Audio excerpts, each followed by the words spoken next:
Não tem, pessoal? O silêncio é para cada um dos seus lugares e vai para frente para essa atenção aqui.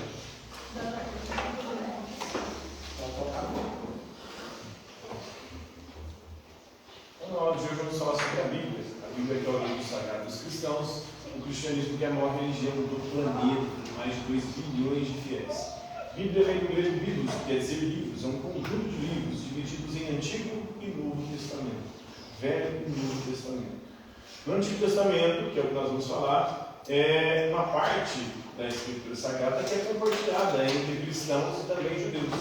Apesar de que também muçulmanos islâmicos acreditam também que é um livro revelado. Então, no Antigo Testamento,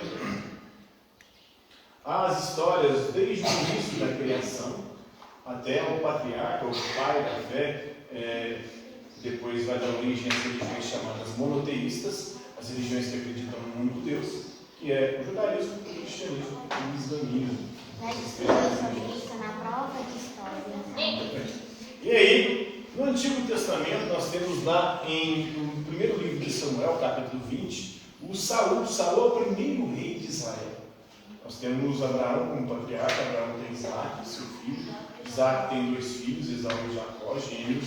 O Jacó passa a perna no mais velho, troca a primogenitura por um prato de lentilhas. Ele ganha esse direito de ser o sucessor de Abraão e de Isaac. E aí ele tem 12 filhos. Jacó muda de nome, vira Israel. Tem 12 filhos que viram as 12 tribos de Israel. Um desses filhos é vendido como escravo para o Egito.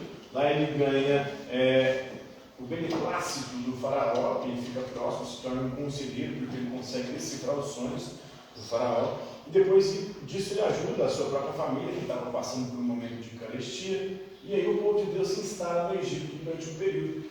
E até que ele se torna escravo no Egito, depois é libertado por Moisés. Moisés fica 40 anos, depois de atravessar o Mar Vermelho a pés enxutos com o povo no deserto. Durante esse período no deserto, o Moisés faz algumas merdas que impedem de entrar na terra prometida, a terra que Deus havia prometido para Abraão. E aí Josué vai suceder. Depois de Josué vai conquistar a terra, vai guerrear contra os povos, dizimar, promover genocídios, tudo com a anuência de Deus, ou seja, com a autorização de Deus.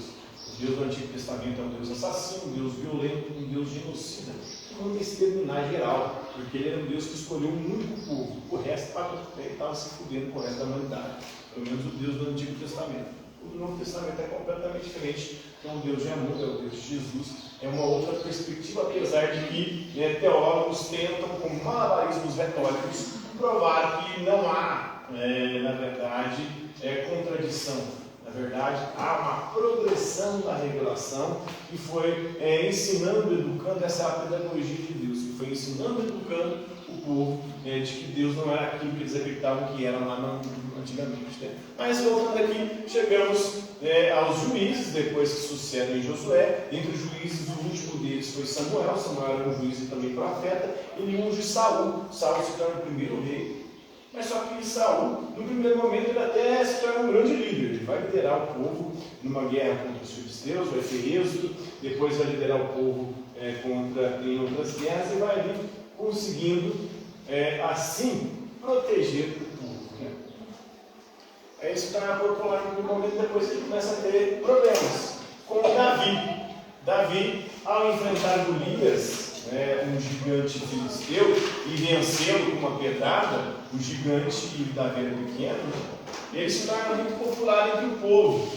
E aí, por conta disso, ele começa a atrair a inveja de Saul. Ele começa a ser louvado, por exemplo, né? As mulheres, principalmente de Israel, começaram a cantar cânticos de louvor a Davi. Isso foi um primeiro momento que levou Saul a ter inveja. E aí ele começou a empreender tentativas de matar Davi.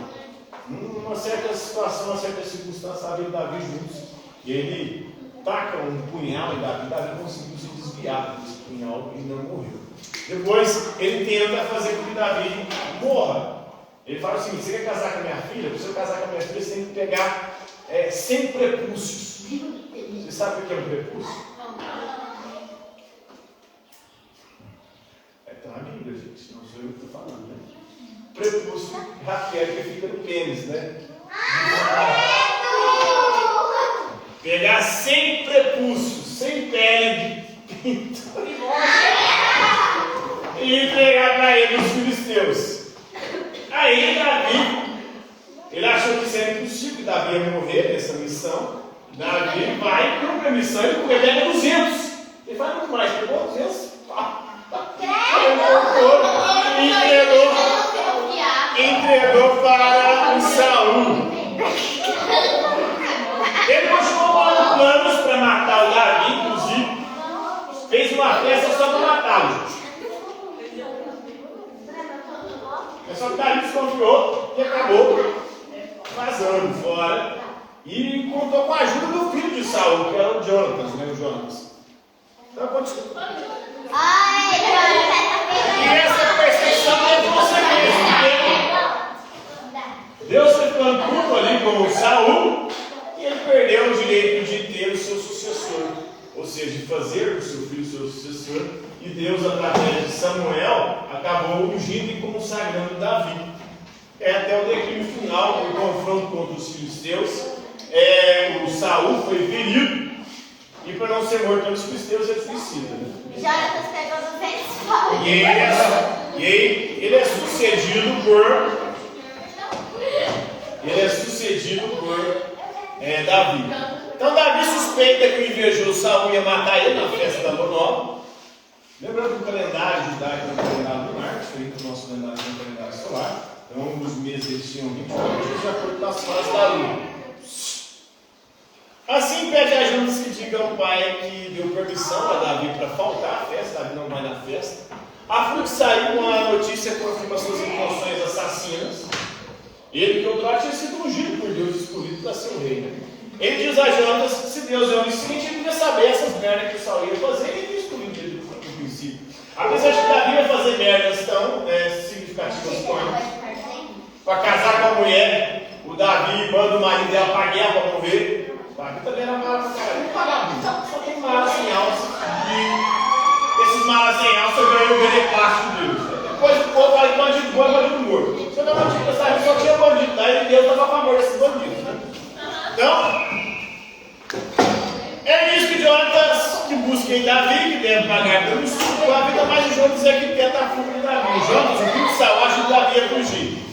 Aqui a lealdade da família se mostra secundária, né, para ajudar Davi, o rei de Israel, escolhido por Deus. Então essa é a história aí do rei invejoso. Quem era rei invejoso?